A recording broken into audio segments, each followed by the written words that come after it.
On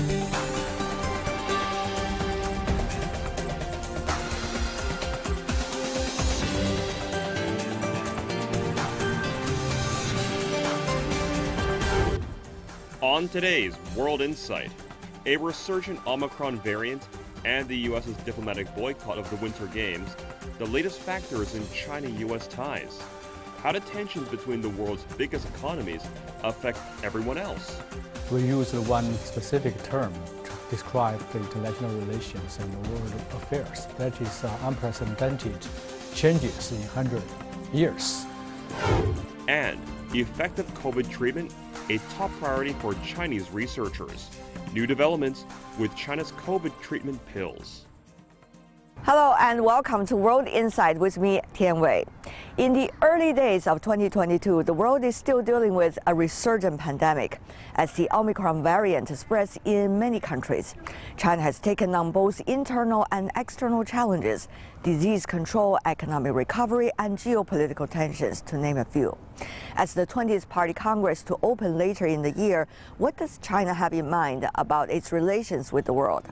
Meanwhile, a tough nut to crack. China-U.S. relations are always full of twists and turns.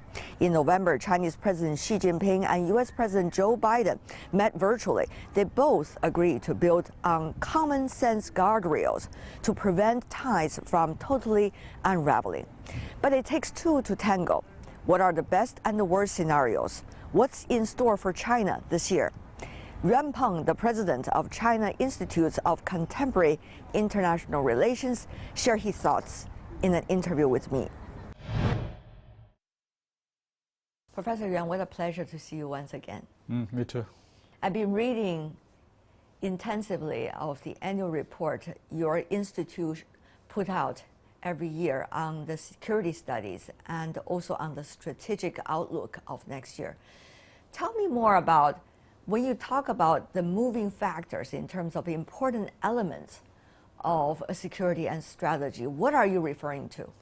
We use one specific term to describe the international relations and the world affairs. That is unprecedented changes in 100 years. This is a relatively long-term observation.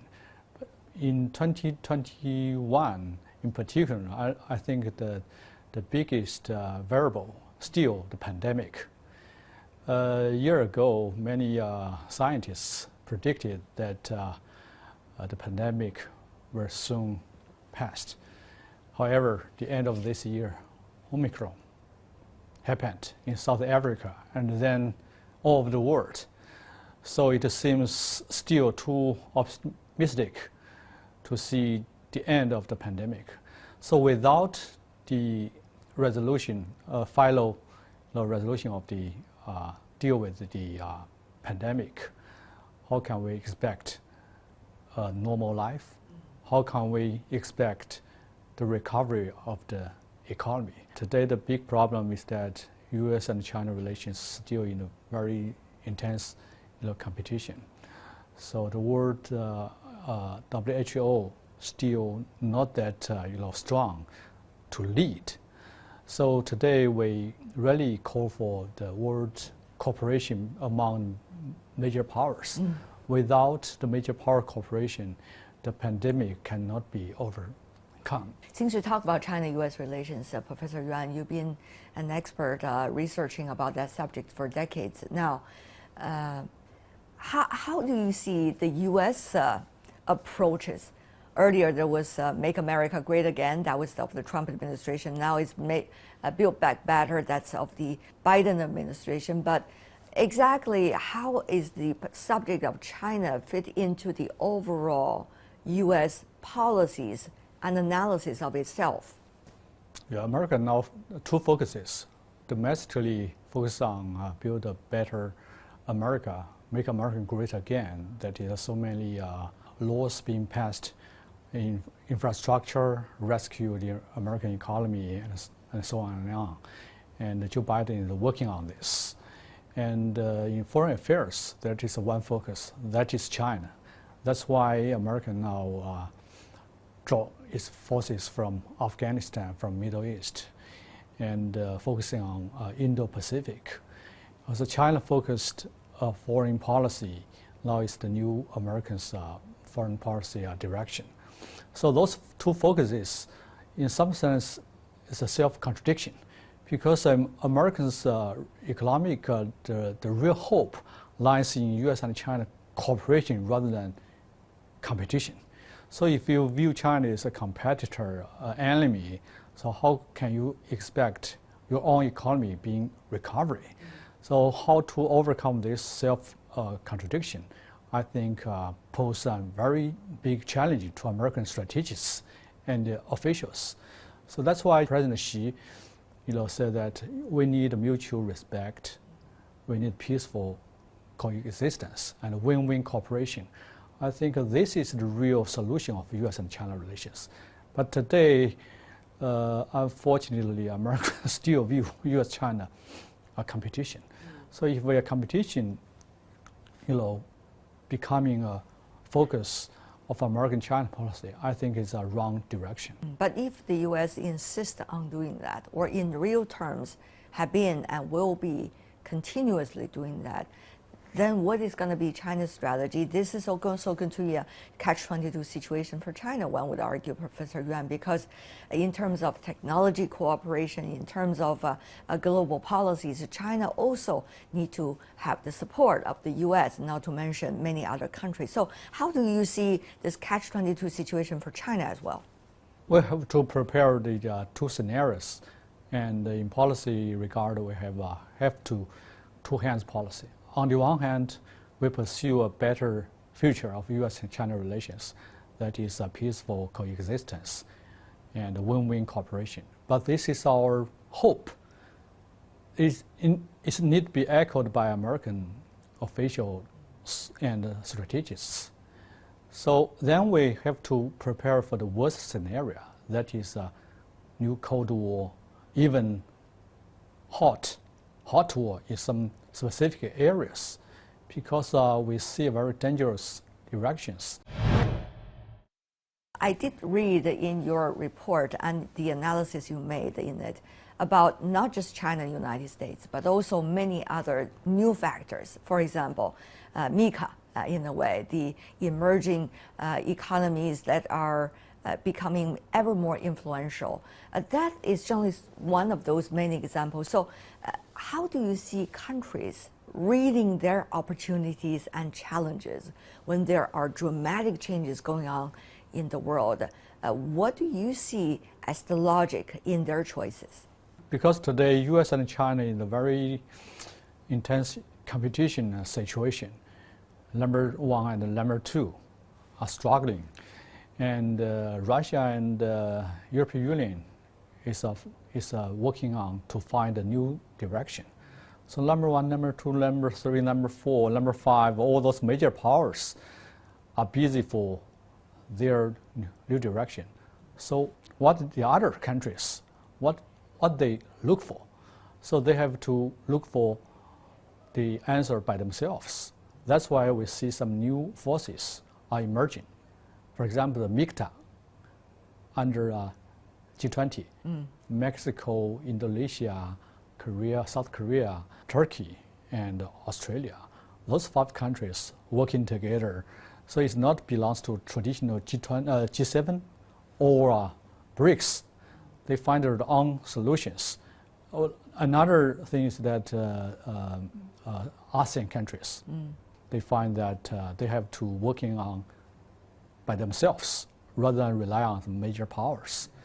Also, we see Turkey is now leading the so-called the Turkism state organizations. So Turkey is united several Central Asian countries. They want to reunite it together to find their own direction. So if that's the new cases, then I think it's very dangerous, because major powers are competing among each others, and African and some areas is not in the focus of the world geopoliticals. They are very bad economic situation and the pandemic. Then those middle powers like Turkey, Saudi Arabia, Iran, Indonesia, they're working on their own agenda. So what's the world orders look like? This is very dangerous rather than just big power competition. Another point, many suggest it has already been dramatic changes taking place in the study of politics and geopolitics, from geopolitics to technology politics. And we've been hearing from your annual conference this time, so many experts from so many different aspects talking about how technology is really transforming the realities. Now, Professor Yuan, I know you and your colleagues have been doing strategic studies for years and putting out reports every year. How do you see the speed of technology transforming the overall picture? Major powers not only compete in geopolitical area, but more focusing on the scientific areas, because those countries who can seize the opportunity to develop itself, to catching up this trend of a scientific revolution, then they will be the fellow winner. And today, this is something very brand new, including the warfare scenario, including big power competition.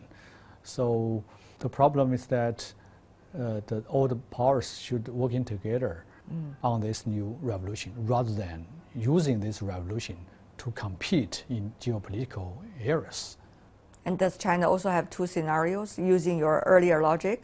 I think so, because the production chain and now is broken by some artificial, political realities by some American, politicians.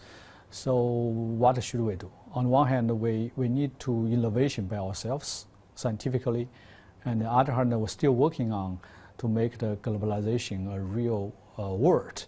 So we have the two-hands policy, I think. How do you see the speed of change, but at the same time, the efficiency of the solutions, if there are any? How do you see the relationship between patience and urgency, so to speak, in terms of what we are facing today, China particularly? Yeah, this is very, very key words to observe in today's world. In terms of fourth scientific revolution, that is speed, then it's a very big urgency, because without catching up with this trend, you will be the loser. 10 years later, you can see this fact. Maybe even sooner. Yeah, but if you put everything in the unprecedented changes in 100 years, that is a long-term, trend. You should be very patient. So how to balance patience and urgency, how to balance development and security, I think is a common task, not only for China, but also for all over the world. So those countries who can make this more balanced, they will be the winner 5 years or 10 years later. 2022 going to be a big year. For China, for example, the Winter Olympics is a big event for Beijing. Then you will also see the 20th Chinese Communist Party Congress, which is going to be an important time in terms of transition. Meanwhile, elsewhere in the world, government changes, personnel changes as well. Many people become very nervous. What about for you? Yes, next year is an election year, I think. In China, we have a 20th Party's Congress, which is a very big political event. In the American side, we will see the midterm election. This election is not really a midterm, because it will decide the future, political picture of Americans' long-term implication. Decides if Donald Trump can be back in 2024, even will decide the future of American hegemony in next 10 or 20 years. So it's not just a midterm election; it's a really election. And also in many other countries, we will see some key elections. For example, Iraq, South Korea, in March, and in April we will see France election, and in May we will see Philippines presidential election. All those elections relevant to not only to Chinese national security and development, but also related to the ASEANs, to European, and even the whole world. But on the one hand, we should really follow those elections to see what's going on its future policies change.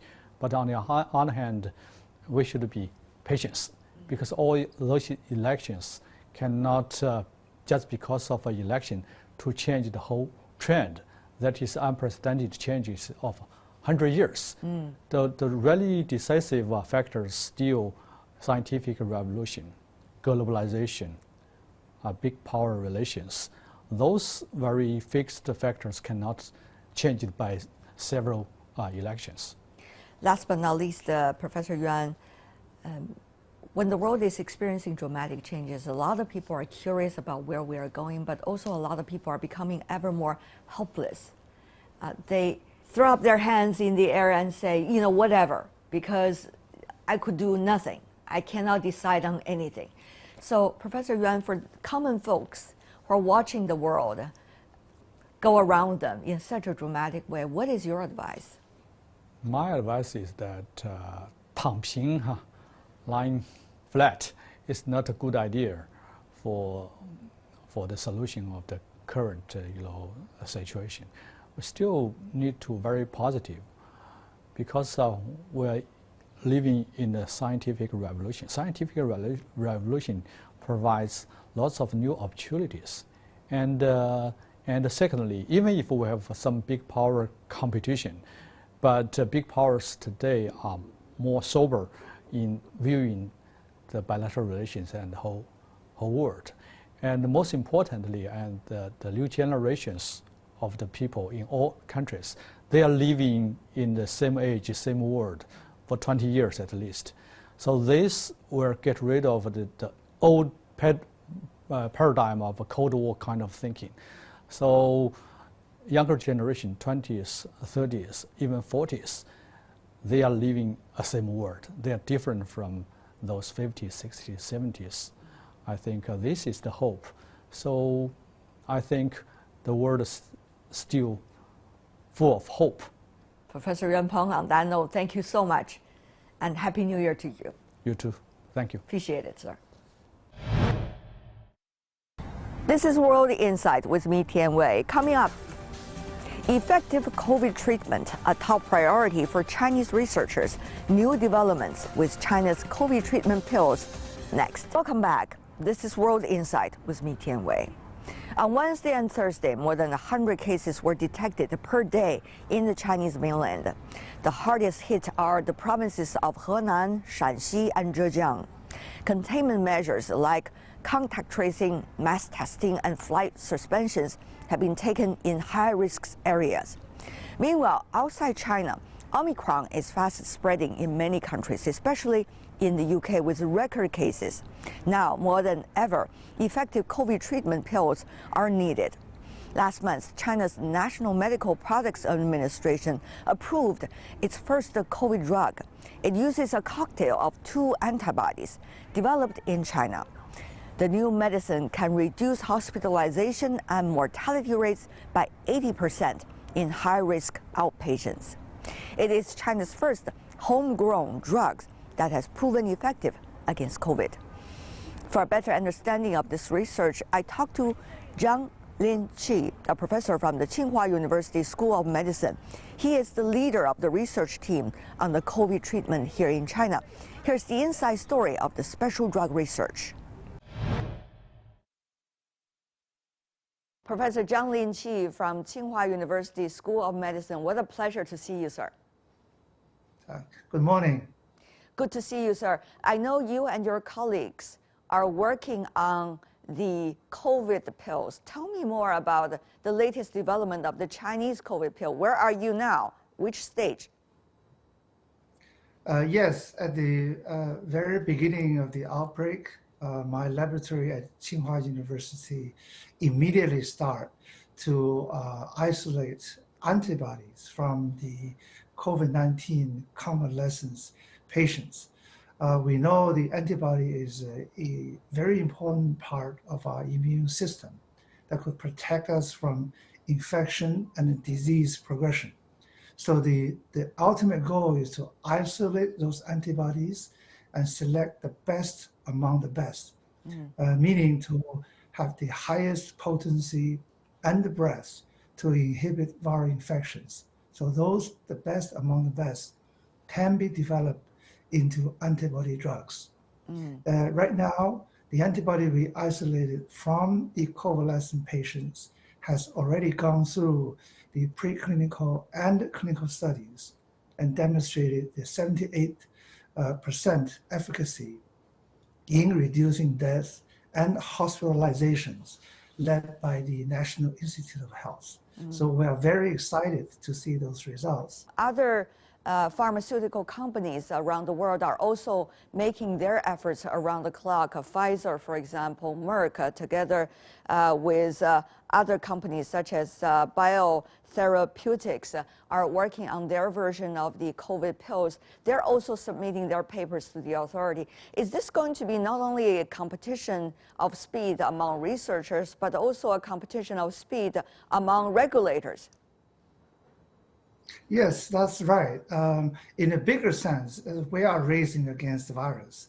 The pill that you mentioned from Merck and Pfizer are classified as a small molecules. The mechanism of action is to inhibit various enzymes that require for viral replication in the cell.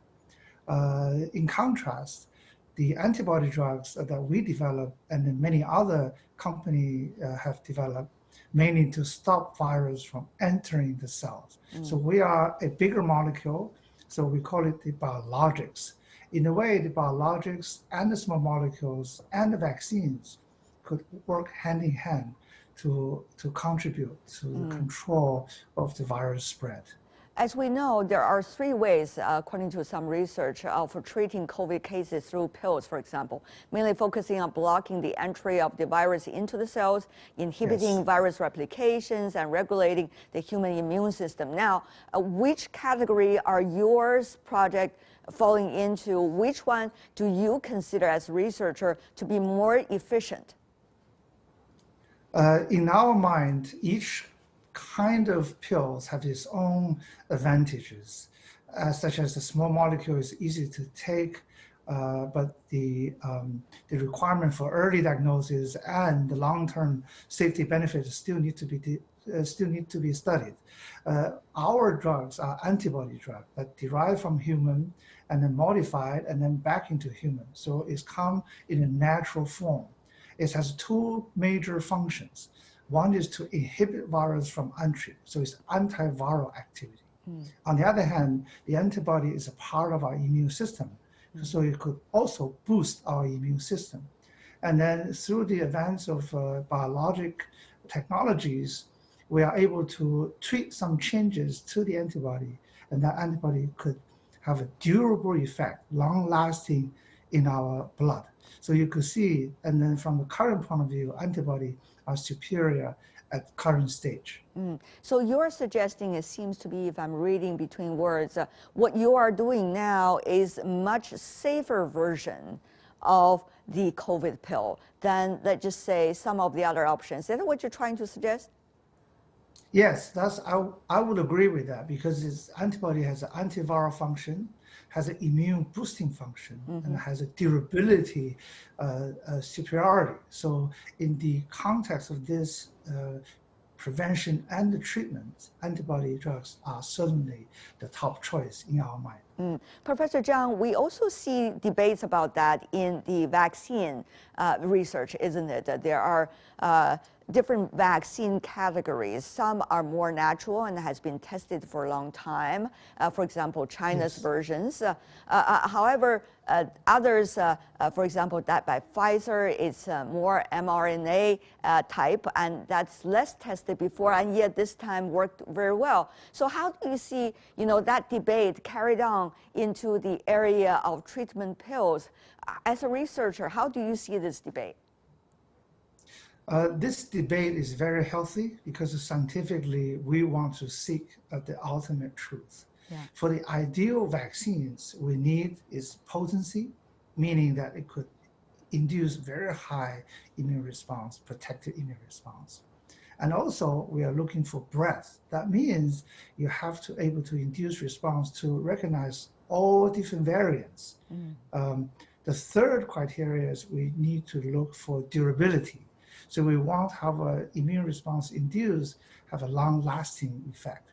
So based on these three criteria, the current vaccines, regardless what type that you just mentioned, still have not reached that ideal scenario.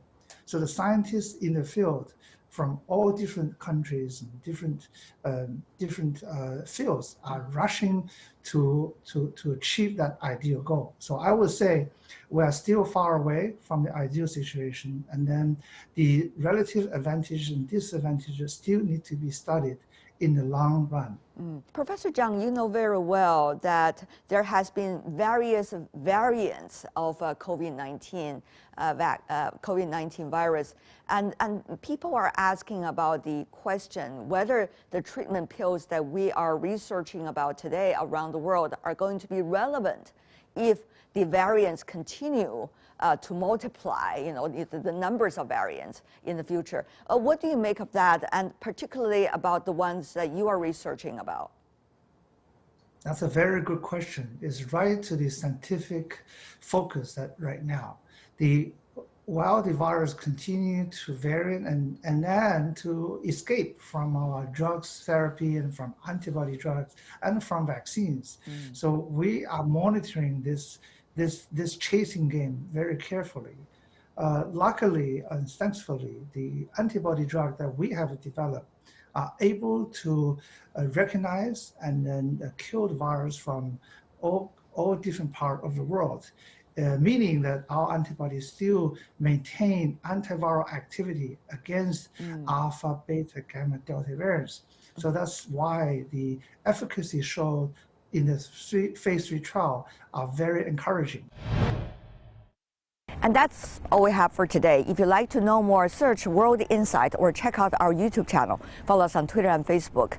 I'm Tian Wei. On behalf of team, thanks for being with us. Bye for now.